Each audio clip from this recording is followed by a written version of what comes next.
Et hop, donc nouvel épisode de Serial où je parle des photos commises le mois d'avant, donc pour le mois de janvier 2023. Présentation assez longue avec beaucoup de photos qui seront dorénavant subdivisées. D'abord les photos en numérique et ensuite deuxième partie avec les photos analogiques, donc film. Et je vais essayer de parler un peu des photos qui ont été faites le mois passé et avec quel équipement.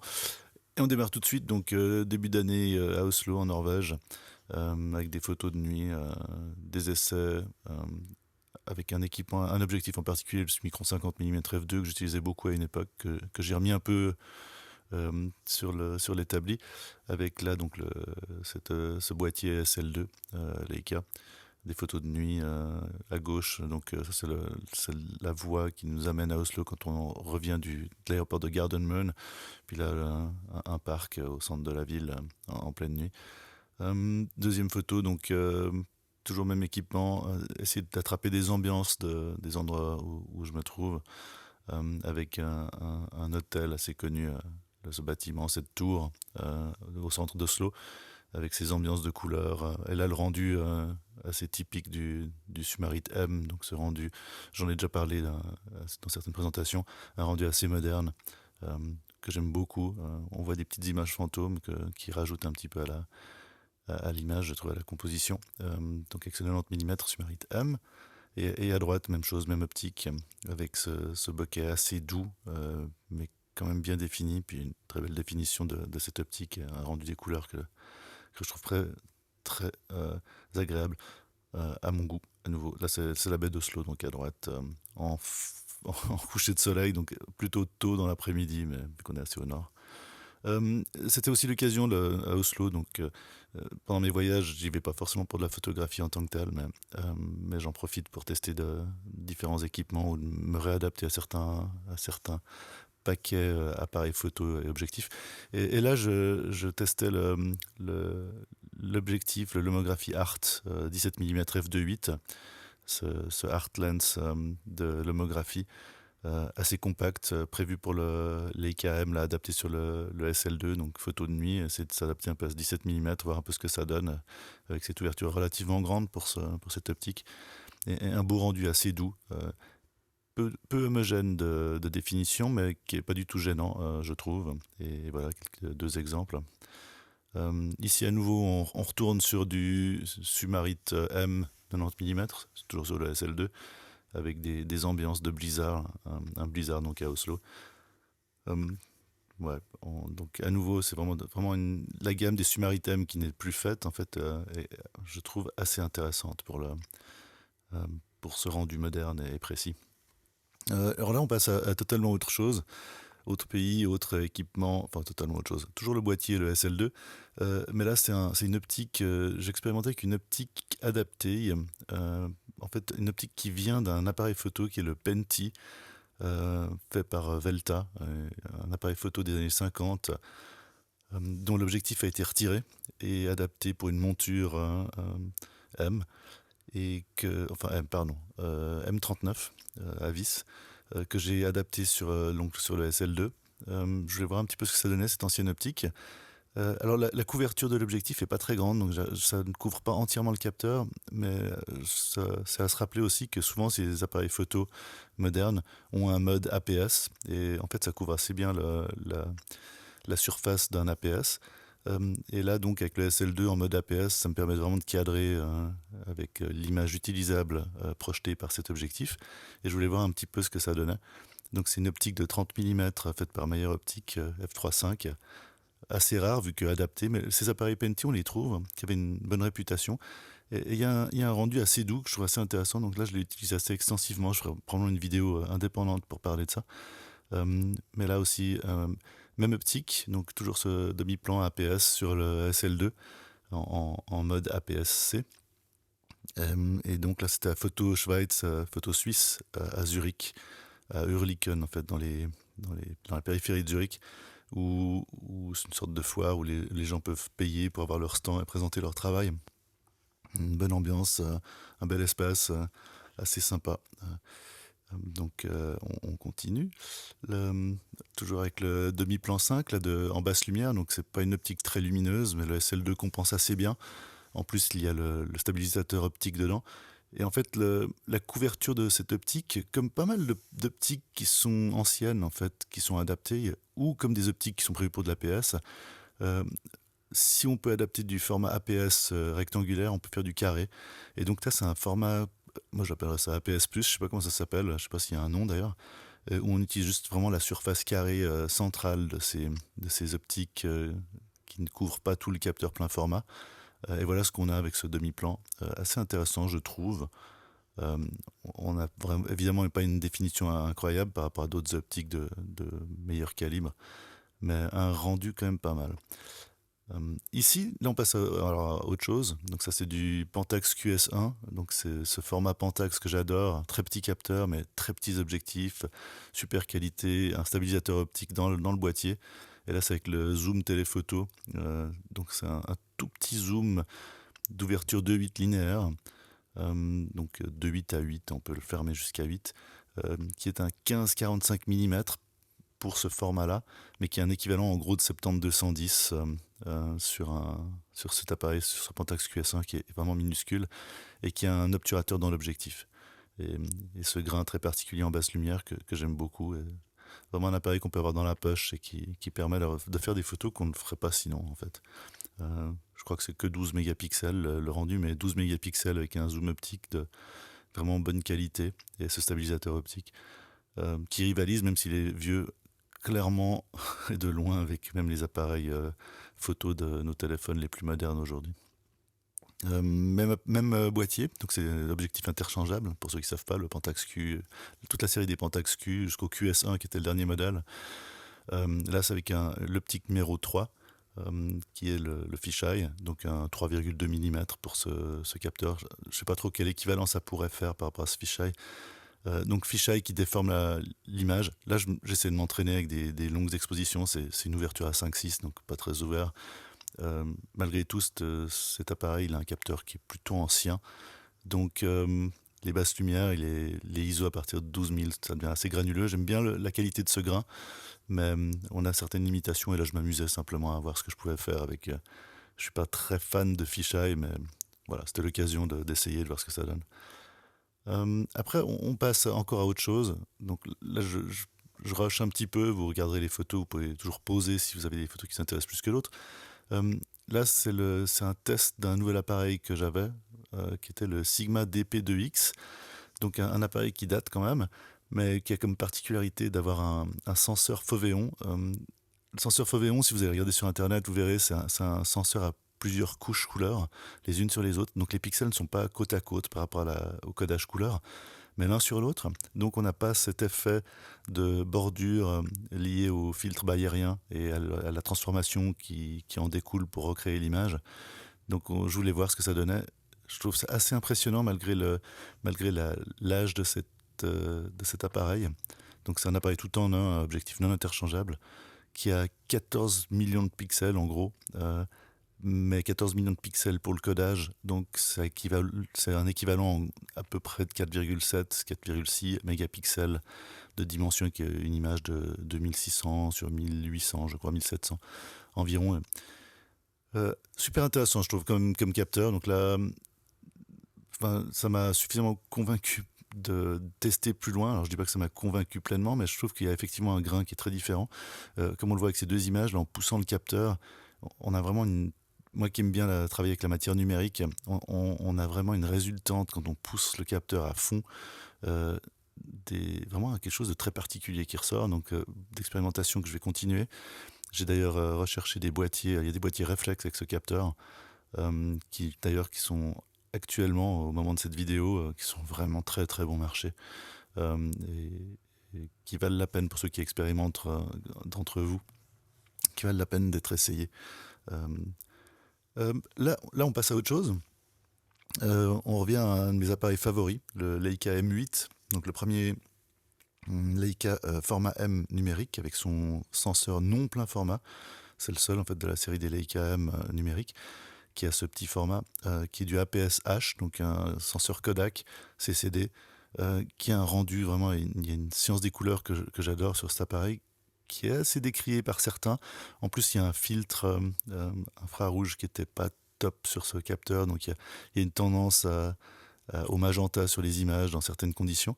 Et là, je l'ai utilisé avec l'objectif, Lomo LCA Minitar 1, donc cet objectif qui provient à l'origine de l'appareil photo Lomo LCA et le LCA+, donc de l'homographie.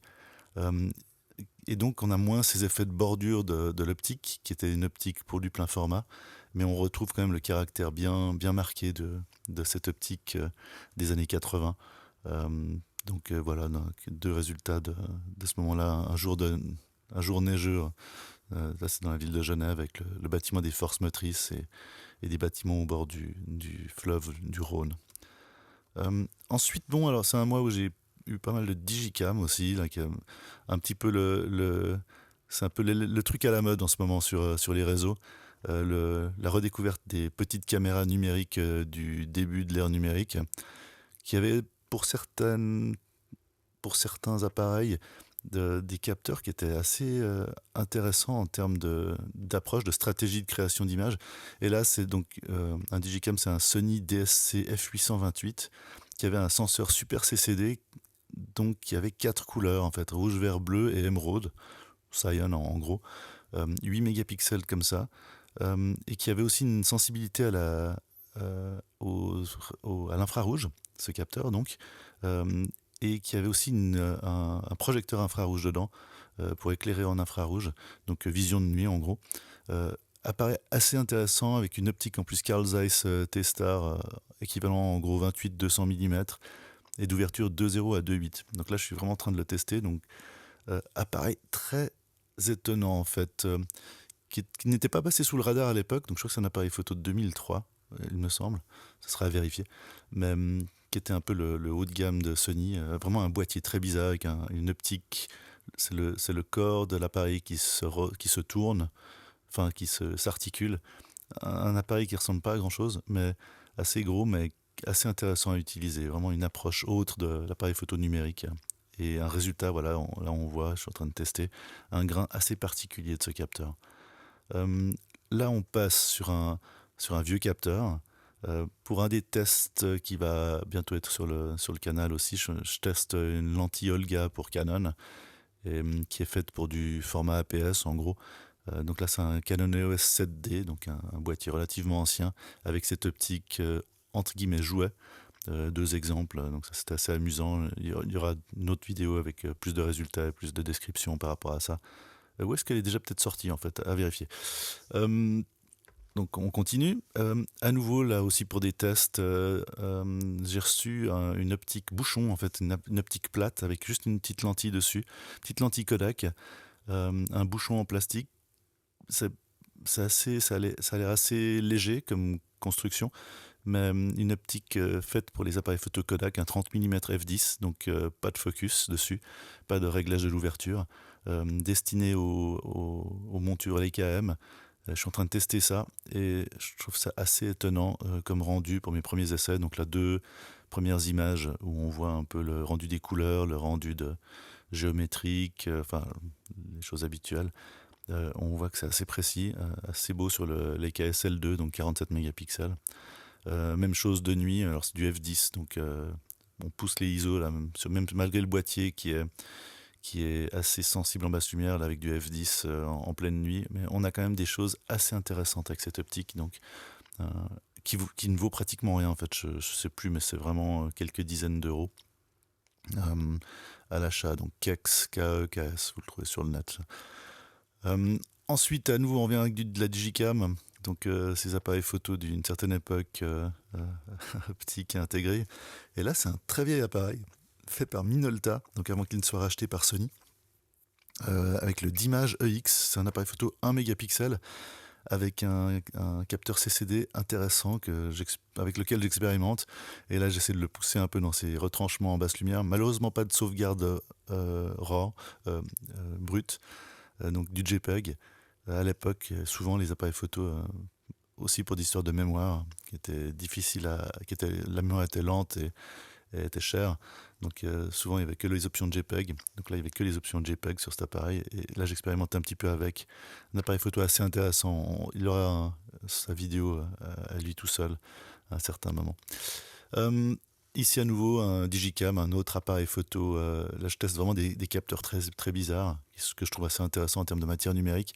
Le Minox Digital Classic Camera, un tout petit appareil photo avec un tout petit capteur et une optique relativement jouet, euh, avec un focus manuel malgré tout, et qui ressemble à un Leica M3 en plastique, euh, mais un capteur qui a un rendu vraiment très particulier, que, assez unique, qu'on ne trouve pas vraiment ailleurs.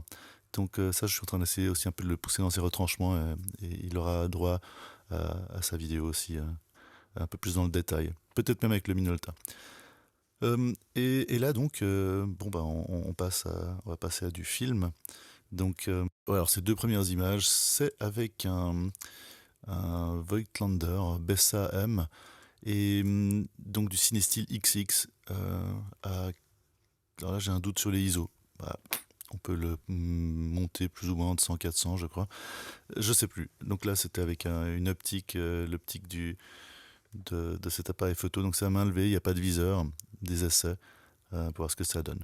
Là, on part alors avec nous du Kodak T-Max 3200 expiré depuis un très long moment. Donc une exposition complètement ratée. Mais je trouve que bon, avec un grain de T-Max 3200 extrêmement marqué aussi. Mais je trouvais intéressant le rendu. Donc voilà, ça parfois je fais des tests comme ça. Et là, c'est sur un Minolta CLE. Donc le Minolta CLE, il y a une vidéo qui est sortie. C'est un appareil photo qui est irréprochable, quasiment irréprochable sur son exposition. Là, c'est vraiment lié à l'expiration de ce film. Mais résultat intéressant, je trouve, d'un point de vue artistique, avec des ambiances comme ça de nuit.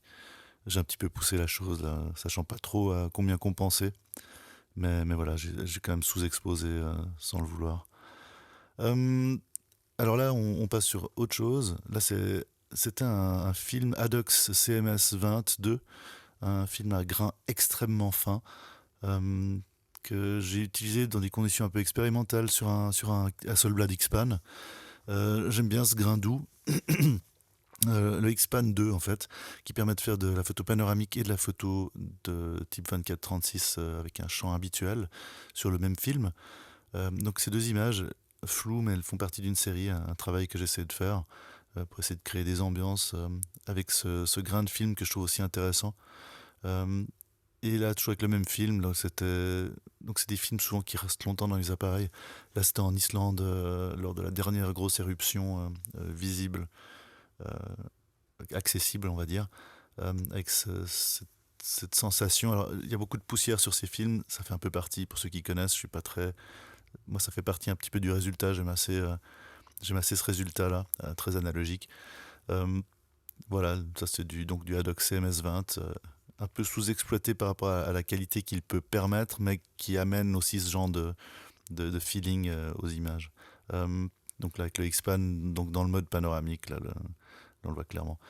Alors ensuite aussi, c'était un mois, comme je disais, c'est une longue présentation, beaucoup de films, beaucoup d'appareils photo. Là, on est avec un appareil photo moyen format, bon, une chambre, oui. Un Linov Technorama 612 que je n'avais jamais utilisé avant. Un essai avec, un objectif, Super Angulon 65 mm f5.6.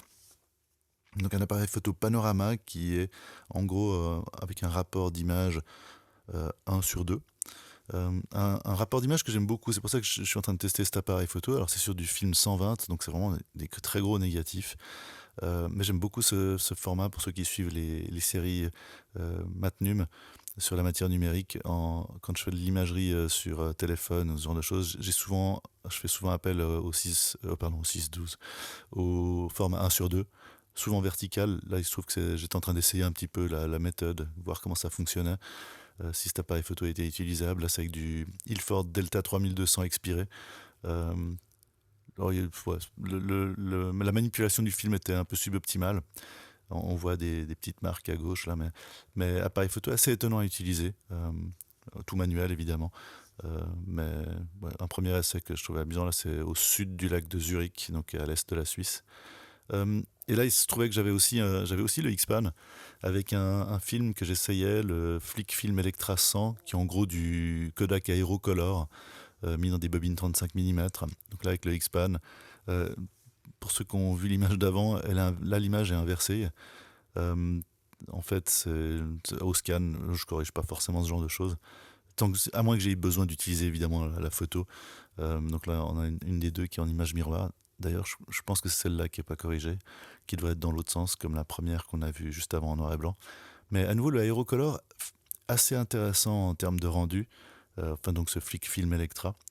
Euh, J'y reviendrai. Probablement que je ferai une vidéo aussi sur ce film. Changement d'appareil, là on est vraiment dans le film, là, on est rentré dans la section film de cette vidéo.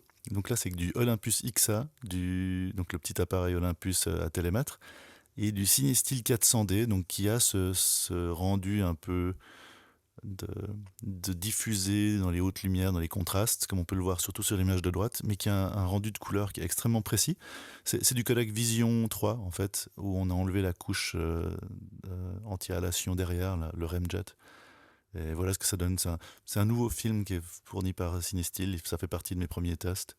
Euh, et dans cette mouvance en fait des films cinéma, donc comme le Vision 3, il y a une autre boîte, il y a d'autres entreprises qui proposent d'enlever cette couche anti-halation derrière, qui permet vraiment de développer ensuite avec un processus C41 standard le film. Là, c'est du OASK 800T, donc c'est à nouveau du Vision 3, comme le CineStill 800. Euh, et je voulais essayer un petit peu, voir si c'était la différence de préparation de ce film. Je trouvais assez similaire en fait. Évidemment, c'est du Vision 3 à la base. Alors là, c'est avec un Minolta CLE et un objectif Summicron 50, le même que j'avais utilisé au tout début de la présentation sur le SL2 pour le début, enfin, les premières images que j'avais montrées.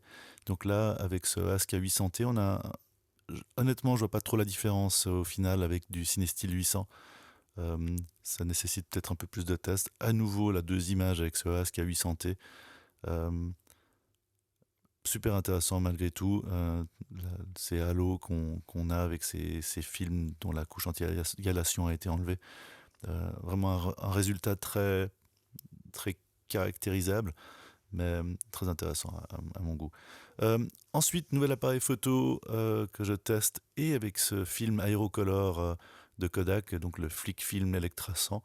Là, c'est un Relay XF35, donc un petit appareil à télémètre portable avec une optique assez intéressante que Relay faisait à une certaine époque. Euh, Appareil photo surprenamment confortable, tout automatique, pratiquement tout automatique. Euh, et là, c'est donc à Oslo à droite et à Zurich à gauche. Euh, le, il y aura une vidéo séparée pour cet appareil photo et aussi pour ce film. J'ai trouvé super intéressant un, un résultat surprenamment efficace avec cette combinaison de deux éléments, le film et l'appareil photo. Donc voilà un petit peu ce que ça rend. Je trouve vraiment une optique qui m'a totalement surprise. L'appareil photo m'a vraiment très surprenant. Voilà, on y reviendra sur d'autres vidéos. Et là, on revient avec des anciens films qui traînaient, parce qu'évidemment, moi, je remplis des appareils photo avec des films, je finis pas les bobines, et ensuite, je les développe à posteriori. Donc là, sympa, un petit retour sur l'été, en gros, là, c'est Marseille, 2 images de Marseille, c'était un CineStill 50D. Là, on a à nouveau avec ces films de CineStill sans la couche anti-halation. Le 50D qui a vraiment ces caractéristiques de couleur que je trouve très intéressantes, très, très précis. Et là, c'est avec un Sumarit M, un objectif de la série Sumarit M, soit le 35, soit le 50. J'ai un petit doute là tout d'un coup. Et avec un Leica M5. Donc voilà, Marseille, la plage, la ville, voilà, le port. Et 2 dernières images, toujours même équipement, là, le Leica M5, toujours Marseille, un peu de soleil pour finir cette présentation. CineStill 50D. Et ouais, des optiques Sumarit M. Alors j'espère que ça vous a diverti pour cette vidéo plus longue que d'habitude. Et n'hésitez pas à poser des questions ou faire des commentaires. Et à la prochaine fois.